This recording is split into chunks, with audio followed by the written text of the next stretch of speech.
Okay, good morning po mga Kawan Mall. Ay papakita po natin dito ngayon kung paano mag-convert ng ating na in cash po na commission from our dashboard. Ngayon napunta na po siya sa cash out wallet. So i-convert po natin siya papuntang shopping wallet dito po. Okay, so ang gawin natin, i-click lang natin itong nasa gitna. Tapos i-click mo yung cash out wallet, yung may amount. Yan, itong may amount. Okay, so ngayon ita-type natin dito yung amount po niya. Halimbawa lang po 5,000. Okay, 5,000. Ayan.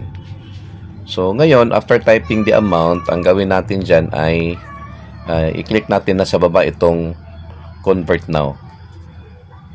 Ayan. So, after clicking convert now, i-click mo yung yes, I want. Tapos, success na po. I-click mo yung okay. Andyan na. So, siya po ay automatic magiging magiging shopping wallet na. Ganun po siya kadali, kasimple. Ayan. So, ngayon, kung bibili ka na ng package, ayan, puntahan mo lang po dito yung buy package sa itaas. Ayan po. So may video ako na separate para sa pag-buy package po gamit ang shopping wallet. Ayan po. At sa ngayon po, ito pa ituro ko sa iyo paano naman po ibalik ang shopping wallet, kasi pwede siyang ibalik sa cash out wallet. So i-click mo lang din po yung convert again.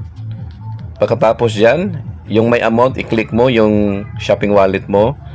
Tapos ilagay mo ulit ang amount dito na 5,000.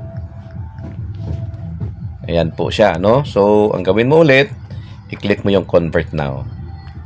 Yes, I want. Success, i-click mo yung okay. At yan na po, bumalik na po ang ating shopping wallet. Ayan po, ganun kadali po. So, maraming salamat po. Ulit-ulitin lang para ma-master po itong proseso. Thank you.